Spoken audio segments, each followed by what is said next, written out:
I just want to give a little speech about Nikola Jokic right now because this man was my pick to win MVP before this season. I was dead wrong. He averaged 16 a game for the first 2 months of the season. But I am ready to say that Jokic is capable of being the best player on a championship team.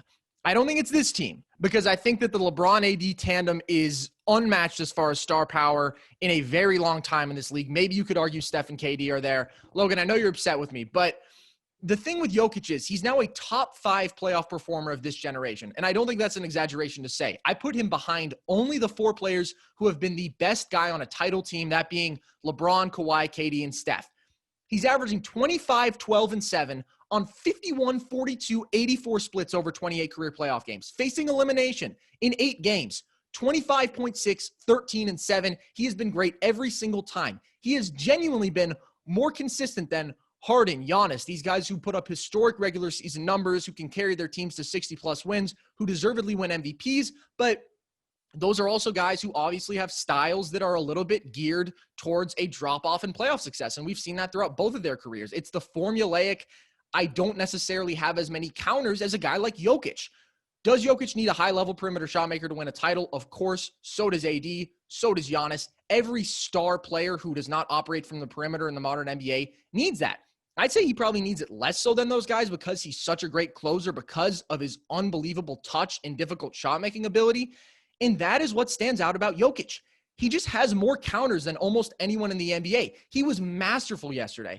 He can score 30 whenever he needs to, and I think that the Clippers were scared of that. He didn't do that yesterday, though, and he dominated that game. He was the best player on the court by far, followed by Jamal Murray, not Kawhi Leonard. But I just thought it was a desperate move from the Clippers to try to double Murray. I get that you want to force him to panic, to try to take him away as a scorer. I think Murray's improved enough as a decision maker, though, to where you saw he wasn't getting flustered. And you can't double the pick and roll when Jokic is the roll man. I mean, he's going to kill you every single time. He made the right decision every single time. It'll either put up that floater, which is such a high percentage shot from him because he literally is the best touch I've ever seen, or he's going to find the open shooter every single time. And I get it if you want to take the ball out of Murray and Jokic's hands, but a wide open Paul Millsap or Gary Harris or Jeremy Grant 3 is a very good look for them.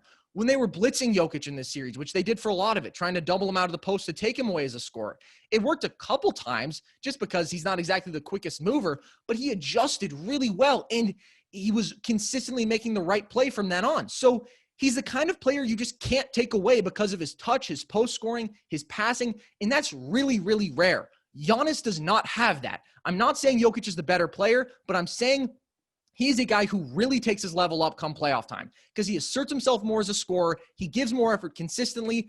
My mistake coming into the season was assuming that he would care about the regular season because he averaged 25, 13, and 8 in the previous playoffs. And I was dead wrong about that.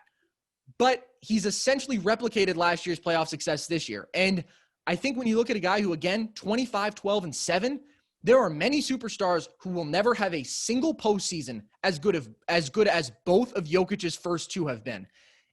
This guy is like all-time special. It's time to acknowledge that. He's a top 3 passer in basketball. He might be the best post scorer in basketball, and he is a winner. Yes, he can't jump, but that's okay. He can jump a little bit more now than he used to be able to, and the man is just downright special, and it's time to acknowledge that on a really high level. He's not just a top 10 level NBA player. He is a true superstar. I can't say he's top 5, but he is, to me, one of maybe 8 guys in this league who I can say if everything's right around them, they can be the best player on a championship team. I can't say that about Damian Lillard. I can't say that about some really great NBA players. I'm not sure I could say it about AD. AD is the better player of the 2 to me, but when it comes to a guy carrying a squad who can be your closer, who can be your creator for other, who you cannot take away his game because he can beat you in so many different ways, that's all-time special.